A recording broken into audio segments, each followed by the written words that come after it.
So far, we have used just primitive types. Primitive types are very primitive. They can store very primitive values.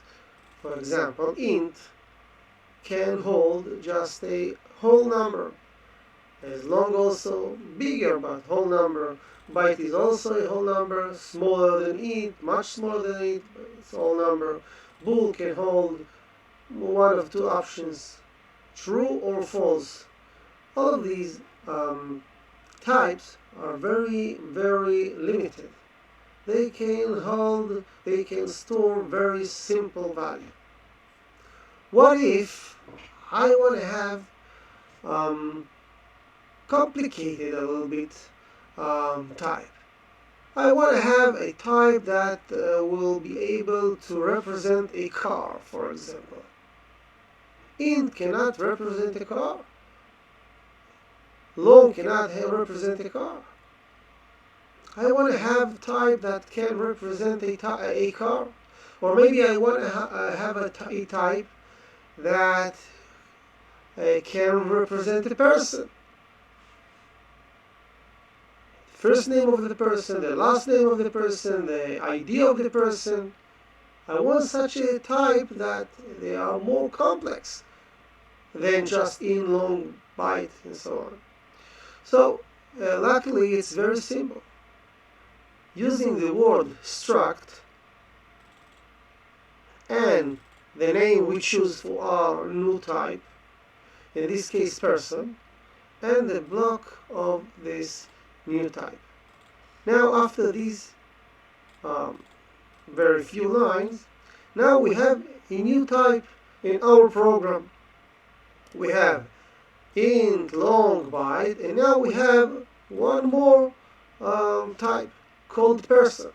Now we can use this type person like we use int to declare a new variable. But of course, this type it does not represent a person yet. It just, by the name, it represents a person, but for now it doesn't represent a person at all. But let's fix it. Now we see that in the body of this type, we have 5 fields. First field is int ID, string first name, string last name, string father's name, string mother's name. Now this type starts to represent a person. Person, of course, have more characters, but for our example, that's enough. ID, first name, last name, father's name, mother's name.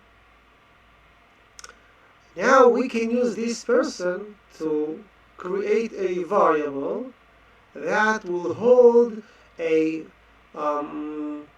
value that represents a person.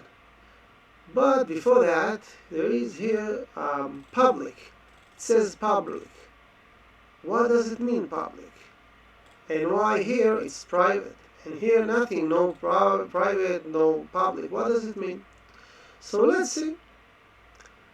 Let's unmark these lines.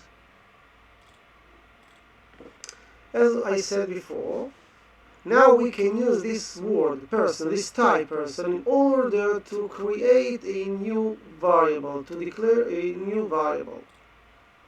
The way to declare a new variable is person p, like we did int x, but here equals not 5, not 10, like we did in int, for example, but we must use the word new person,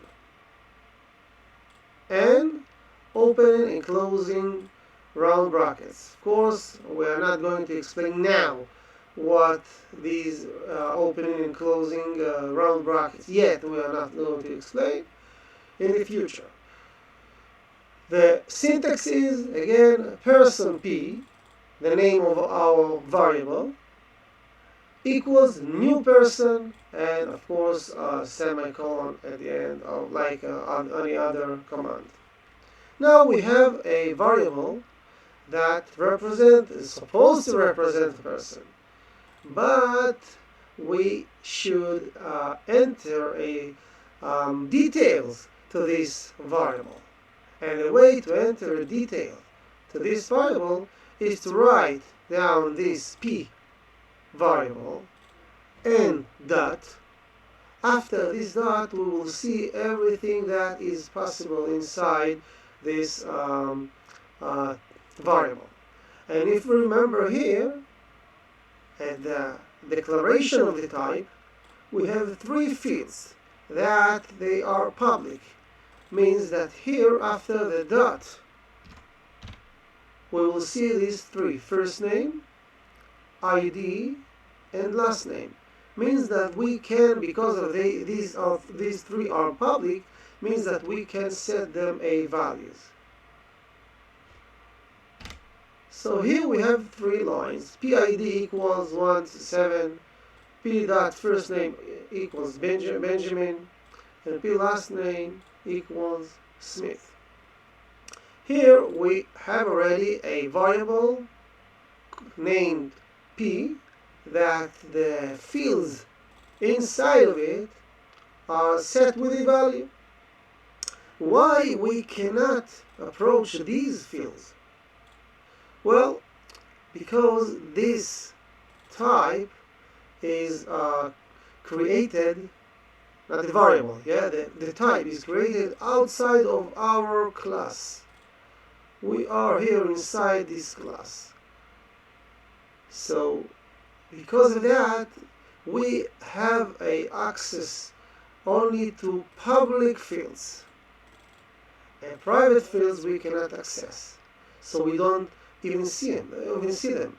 Visual Studio do not let us see them even, because we are not allowed to interact with them at all. Here we do not have not private and not public. It means it's also private actually. So that's why if we don't have nothing here, not like it's just empty, without private, without public, it's private. That's why we can see the mother's name also, like we can see the father's name, because we are not allowed. The protection levels say that if it's in another class outside of our class, we can access only public fields. That's why here in our class we can access only ID, first name, and last name. So here we set a value for ID, first name, and last name. Here it's in remark because we cannot access them. We cannot access the father's name and mother's name. That's why I put it in a remark. Here we can print it and we'll see that first name is Benjamin, last name is Smith, and ID 1 to 7. Let us see, right click on our project, debug, start new instance, and here we can see it, Benjamin, Smith, and ID equals to 1 to 7.